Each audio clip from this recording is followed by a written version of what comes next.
Jumpa lagi Mas Aan, Pak Eko, Mas Algo di podcastku. Selamat datang di studio podcastku, podcast keluarga utama.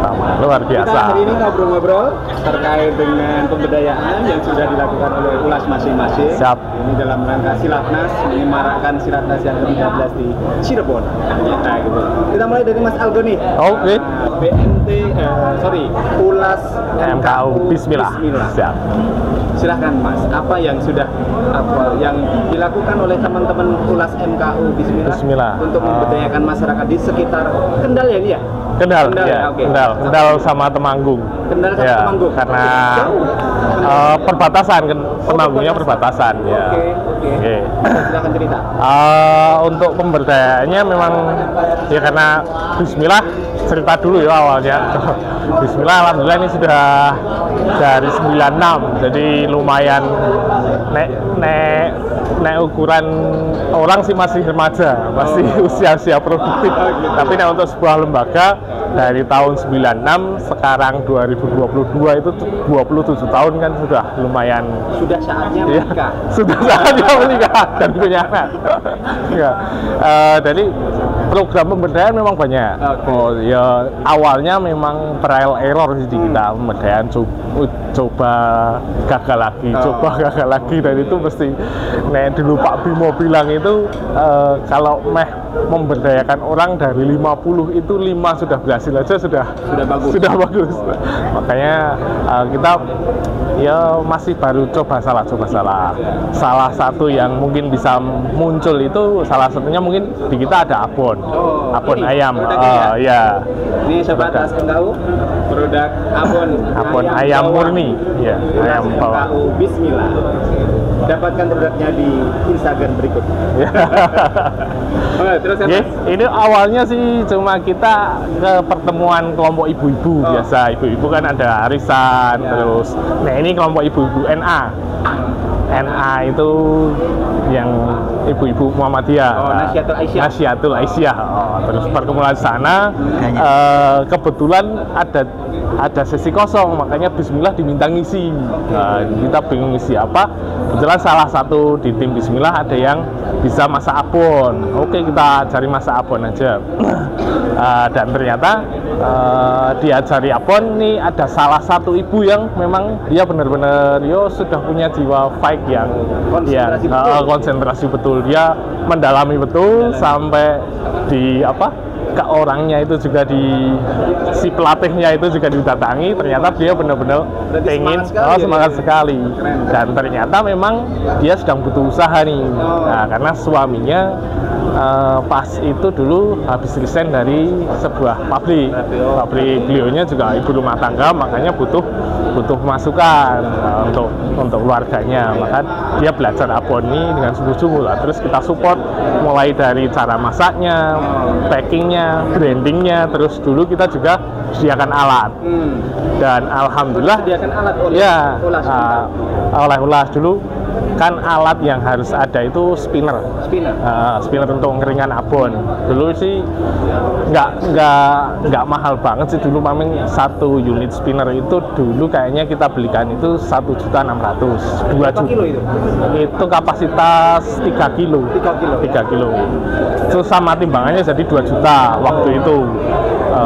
Ternyata karena kesungguhan beliau juga, karena dia sungguh-sungguh mau belajar juga, kita arahkan untuk ikut ke forum-forum KM di Kendal waktu itu. Beliau juga semangat sana dan ya alhamdulillah dengan semangat beliau ini bisa diterima lah di masyarakat sana. Bahan dasarnya daging ayam ya? Daging ayam. Belum daging sapi atau memang khusus daging ayam? Ya memang beliau mengkhususkan untuk daging ayam. Jadi karena abon kan di pasar banyak. Jadi ada beliau lele, ada sapi, bener. macam-macam cocok. Ini khusus ayam. Khusus ayam, karena menurut beliau belum ada. Apa di sana banyak peternakan ayam atau gimana? Nah, salah satunya itu ya. Di Sukoharjo salah satu yang di Sukoharjo itu yang paling banyak adalah peternak ayam. Ayam telur sama ayam daging, ayam potong. Sama Terus sama peti. Peti. Nah, peti. Bahasa baru ini. petai. Peti, iya. Jadi apa? Makanya beliau juga mengambil segmentasinya abon ayam yang bahannya mudah didapat. Terus beliau juga mikirnya karena ini pengen produknya halal, makanya kan beliau juga ngejar untuk tempat pemotongan yang bisa halal juga, kan ada yang pabrikan di sana yang bersertifikasi. Ya? Insya Allah sudah halal ini. Iya, dari mulai motong ayamnya sampai masaknya sampai pengemasannya sudah dapat sertifikasi halal. Ini juga dapat sertifikasi halal. Iya. Ini sobat LSMKU sudah ada logo MUI-nya untuk halal. Jadi jangan khawatir makan abon ayam bawang produk dari Las MKU. Bismillah. Keren. Terima kasih Mas. Nanti kita ngobrol. Siap. Sekarang kita ke Pak Eko dari Ulas MKU Muamalat Karanganyar. Monggo Pak, apa yang sudah dilakukan oleh teman-teman di Karanganyar? Masih jauh dari teman-teman ini. Jangan jauh-jauh. Deket Pokoknya sekecil apapun pasti akan berdampak. Benar. Gitu. Apa Mas? Kita yang awal itu kambing. Kambing. Iya. Kita hanya kasih satu ekor satu kambing sama anaknya gitu. Oke. Terus kita suruh pelihara. Ya ada beberapa yang berhasil, ada yang tidak. Alhamdulillah kalau yang berhasil itu malah dari kambing itu sudah berkembang, dia sudah bisa kurban dengan kambingnya sendiri, sudah bisa sedekah kambing ke saudaranya. Oh, Mas. Gimana? Sedekah kambing itu maksudnya gimana? Ya, salah satu kambingnya dikasihkan ke saudara, tetangga atau saudara. Dikasihkan. Ya, dikasihkan seperti saat dia menerima. Keren sekali. Iya. Terus juga ada yang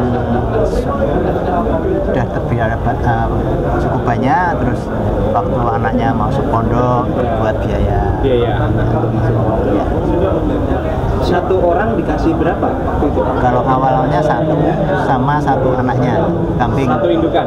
Betina atau jantan? Betina. Oh, betina. Satu Betina sama satu anak. Satu anak.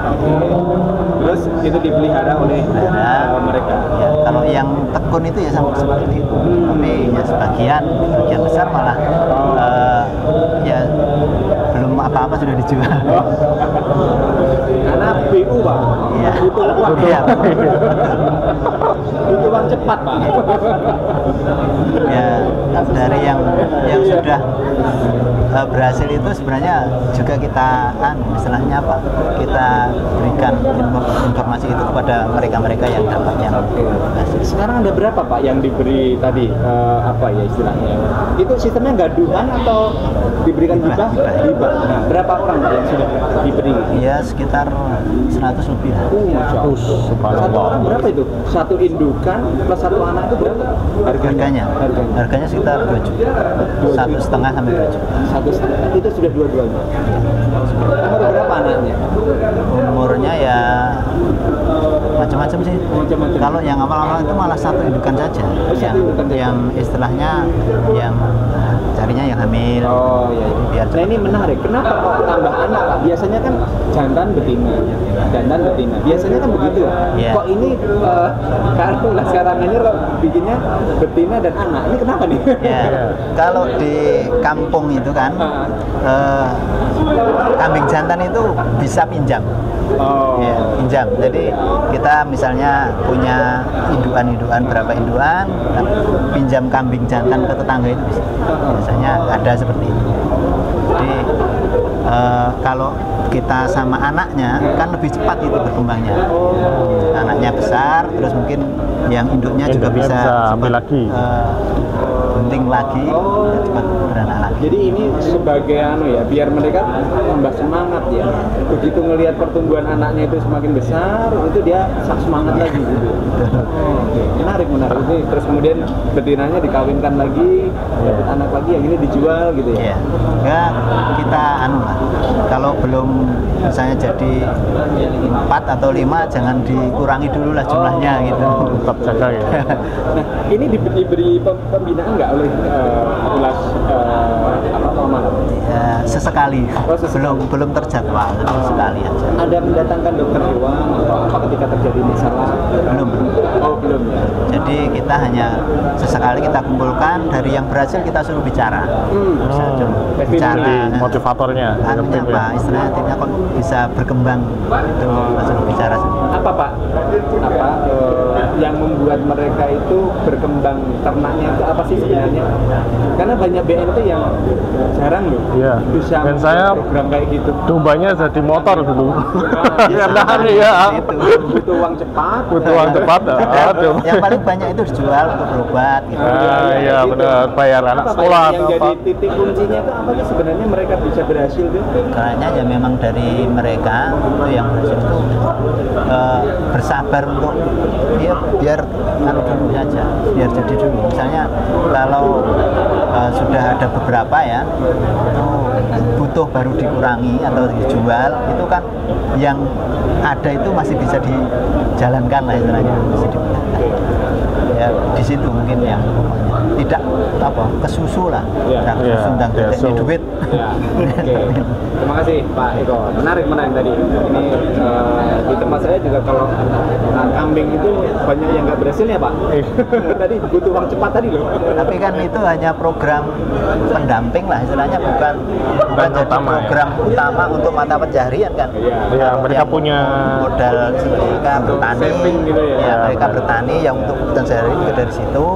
Yang itu hanya sekedar tabungan istilah di kampung itu samben. Samben dan jagan. Iya, sambennya. Oke, kita ke Ulas Al-Hikmah Semesta. Mohon maaf ini Jepara ya Pak ya? Jepara. Ceritanya apa nih yang menarik? Pantura. Ya, terima kasih. Tadi dari berbagai cerita maupun kambing keberbayaan yang luar biasa kami memang belajar kambing belum berhasil. Dulu kita juga sudah menelurkan kambing itu juga nggak berhasil. Nggak berhasil karena kambing nggak menelur. Menelurkan kambing susah. Bismillah ini sudah luar biasa. Bismillah ya belajar kambingnya. Dari berbagai macam pengalaman pemberdayaan hingga kami kemudian mengadakan acara semacam edukasi ekonomi, pembangkitan ekonomi umat gitu ya. Kemudian kami bekerjasama dengan lembaga ISIN. Kemudian kita berkolaborasi. Di situ ada semacam sekolah ekonomi. Dan singkat cerita kami mencoba menyisir dari peserta ini sudah punya usaha apa, kendalanya apa. Dari sekian waktu itu ada 45 peserta, kemudian kami saring sesuai pengajuan mereka, cerita-cerita mereka, usahanya apa, kendalanya apa, itu yang kami saring. Jadi ini sudah bagian dari sosial mapping ya. Ini kami kerucutkan, waktu itu ada 5, tapi kami saring lagi menjadi 3, dan 3 itu kami bantu. Apa Pak 3 itu? Saat ini yang masih berjalan sampai sekarang. Mohon maaf ini ada tambah suara-suara dari kita masih silakan sekarang ini pada nyanyinya ya. Tambah soundtrack. Jadi tiga tadi apa Pak? 3 itu yang pertama jadi kami